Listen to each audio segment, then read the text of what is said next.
Assalamualaikum warahmatullahi wabarakatuh. Selamat pagi, khususnya anak-anak IPS kelas 10, baik IPA maupun IPS. Dan memasuki hari ke-6 pada bulan Ramadan ini, semoga yang menjalankan ibadah puasa dalam kondisi sehat walafiat dan bisa melaksanakan ibadah puasa dengan sebaik-baiknya. Nah, unsur-unsur cuaca dan iklim yang kemarin sudah Bu Eva terangkan, mulai dari suhu udara, tekanan, kelembapan udara. Nah, berikut yang belum adalah unsur angin. Angin itu adalah udara yang bergerak, di mana alat untuk mengukur kecepatan angin itu anemometer. Nah, ketika panas udara akan memuai sehingga menjadi lebih ringan dan bergerak naik, maka ruang yang ditinggalkan akan diisi oleh udara yang lebih dingin. Maka peristiwa ini disebut dengan konveksi. Oleh karena itu, angin bergerak dari daerah yang bertekanan maksimum ke tekanan minimum. Sampai di sini paham ya? Nah, faktor yang mempengaruhi kecepatan angin antara lain, yang pertama adalah ada tidaknya pohon yang tinggi.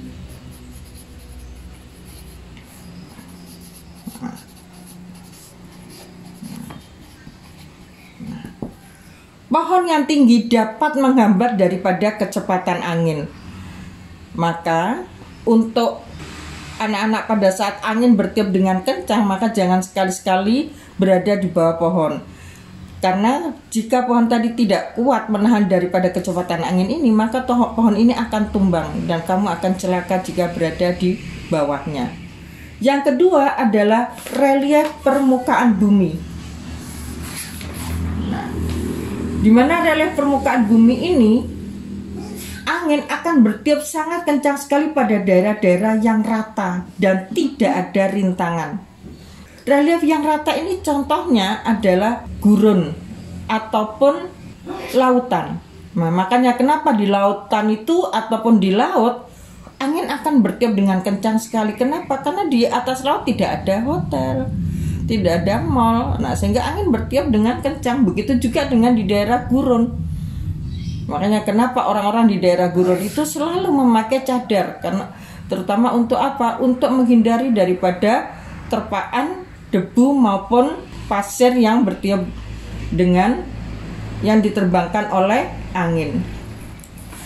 Faktor yang ketiga, jadi tadi pada yang kedua itu adalah relief. Nah, sekarang faktor yang ketiga adalah gradien barometrik.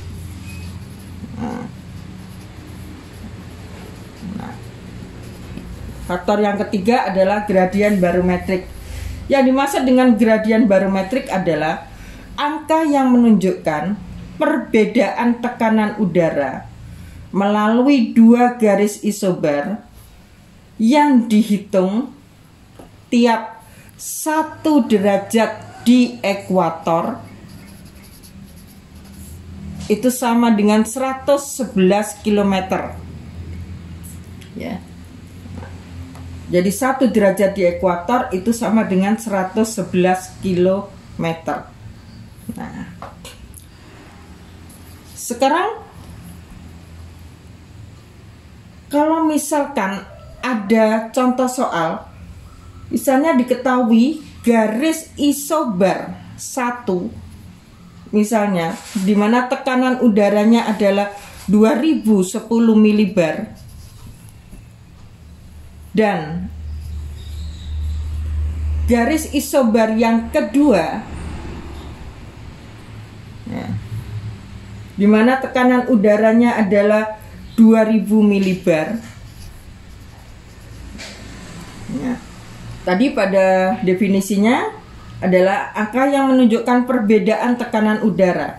Sehingga perbedaan tekanan udara di sini antara isobar 1 dengan isobar 2 itu adalah dikurangi dari 2010 milibar dikurangi 2000 milibar sama dengan 10 milibar. Nah, Kalau diketahui antara isobar 1 dengan isobar 2 ini jaraknya adalah 300 km. Nah, maka berapa gradian barometriknya? Maka selisihnya adalah 10 dibagi dengan jaraknya berapa? 300 dibagi dengan 1 derajat di ekuator adalah 111.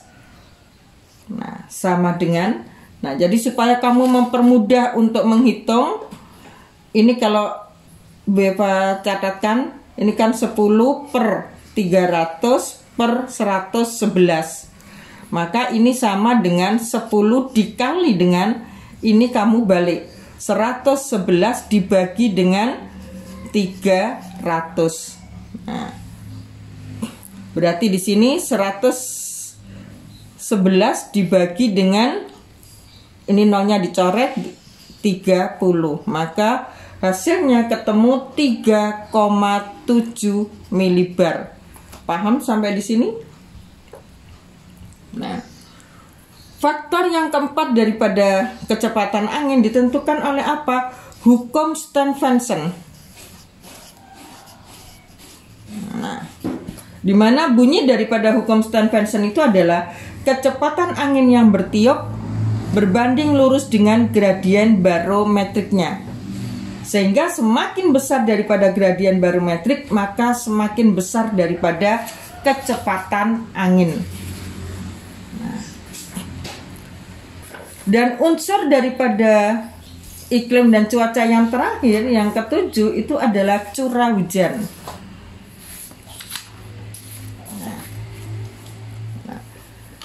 Curah hujan, istilah geografinya itu adalah presipitasi.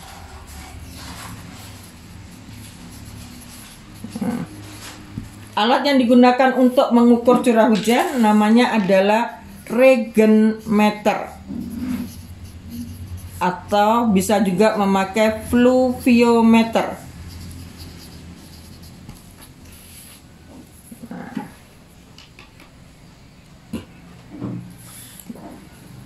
Di mana pada curah hujan untuk Indonesia itu tidak merata. Curah hujan di Nusa Tenggara itu lebih kecil dibandingkan dengan curah hujan di Jawa. Nah, jumlah hujan tidak sama sepanjang tahun. Di mana paling banyak menerima curah hujan adalah selama bertiup daripada angin muson barat. Nah, berikut ini adalah macam-macam jenis hujan.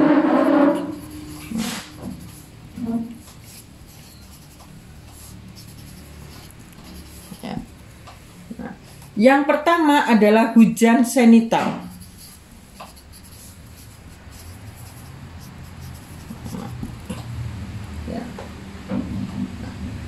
Hujan zenital atau istilah lainnya adalah hujan tropis.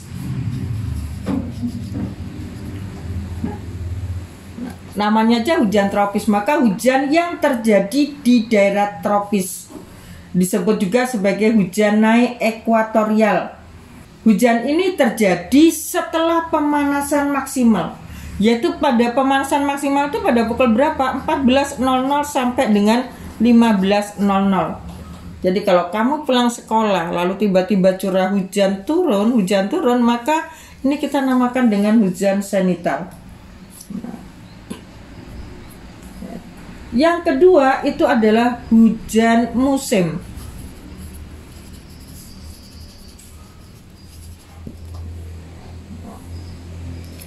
Jadi hujan musim di sini terjadi di daerah-daerah yang bertiup daripada angin musim.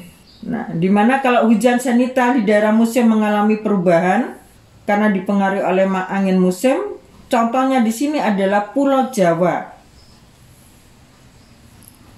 Yang ketiga adalah hujan siklon.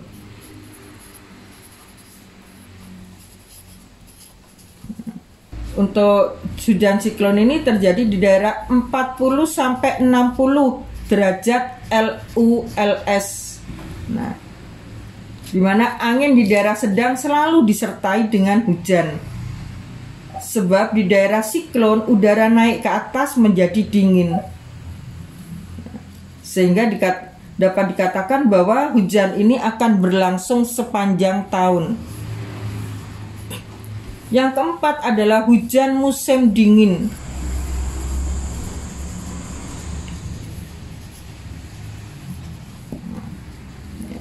Nah, hujan musim dingin ini terdapat di daerah mana? Di daerah subtropis.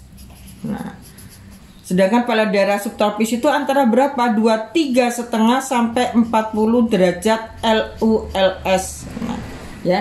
Jadi kalau hujan siklon tadi 40 sampai 60 derajat, kalau hujan musim dingin itu di daerah subtropis 23,5 sampai 40 derajat LULS.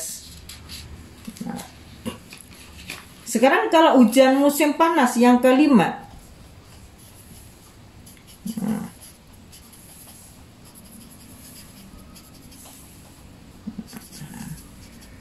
hujan musim panas pun juga terdapat di daerah mana? Di daerah subtropis, di mana antara 30 derajat sampai dengan 40 derajat LULS.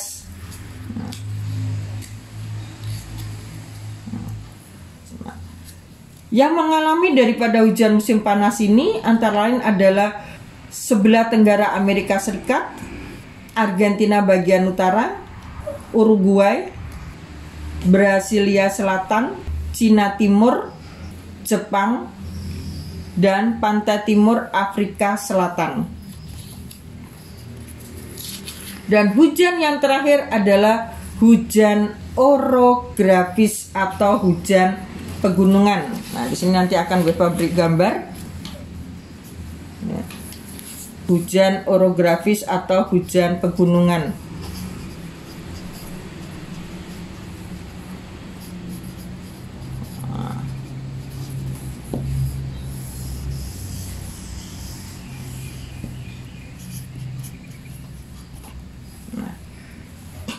Hujan orografis atau hujan pegunungan ini terdapat di daerah pegunungan. Nah, di mana udara yang mengandung uap air, ya, jadi setelah adanya pemanasan maksimal, maka lalu terjadi penguapan, maka di sini ada awan yang mengandung daripada curah hujan, maka terjadi kondensasi. Pada saat terjadi kondensasi maka turunlah hujan. Nah, hujan yang turun di daerah lereng hadap angin. Ya. Nah, jadi udara yang mengandung uap air bergerak naik ke atas pegunungan. Nah, hujan yang turun di lereng hadap angin ini kita namakan dengan hujan orografis atau hujan pegunungan. Nah, pada saat hujan selesai, maka udara ini dipaksa untuk naik ke atas. Nah, udara yang sudah tidak mengandung uap air dipaksa naik ke atas menuruni lereng. Mana ini? Lereng bayangan hujan. Nah, karena sudah tidak mengandung uap air, maka di sini angin ini sifatnya adalah panas.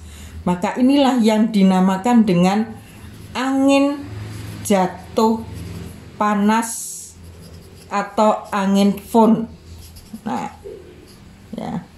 Beda ya. Jadi yang di sini itu mengandung uap air sehingga hujan. Pada saat uap air sudah habis, dia dipaksa untuk naik ke atas, maka angin yang menuruni daripada lereng bayangan hujan ini sifatnya menjadi panas. Maka ini yang disebut dengan angin fon, ya, atau angin jatuh panas.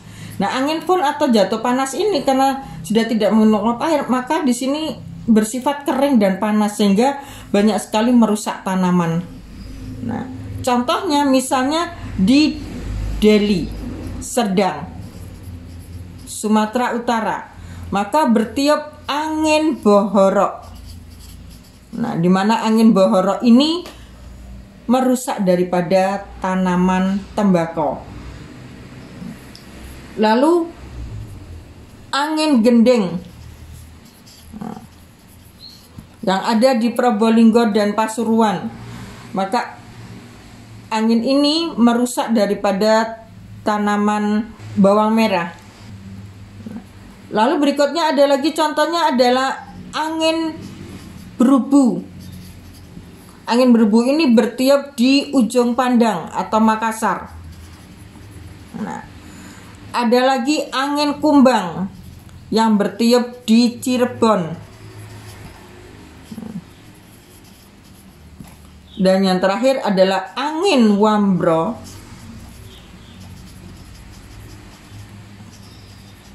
Ini bertiup di Pulau Biak. Daerah-daerah yang jarang turun hujan itu adalah daerah pedalaman benua. Misalnya contohnya apa? Sahara, pedalaman Persia, bagian barat Afrika Selatan. Sedangkan untuk Indonesia, contohnya pada daerah-daerah yang basah di mana curah hujannya di atas daripada 3000 mm per tahun. Ini adalah contohnya adalah dataran tinggi Sumatera Barat, Kalimantan Tengah, Bali, Bogor, dan dataran tinggi Irian Jaya atau Papua. Nah, sedangkan curah hujan terendah atau yang paling kering di mana kurang dari 1000 mm, misalnya di daerah Padang Rumput Nusa Tenggara, daerah sekitar Palu, dan Luwuk di Sulawesi Tengah. Nah, jadi dengan selesainya daripada unsur cuaca dan iklim yang terakhir yang ketujuh curah hujan, maka materi daripada unsur-unsur cuaca dan iklim sudah habis. Semoga keterangan atau penjelasan Bu Eva hari ini untuk curah hujan dan angin itu bisa kamu pelajari dengan sebaik-baiknya, bisa lebih mengerti. Nanti untuk minggu depan kita masuk ke dalam klasifikasi iklim.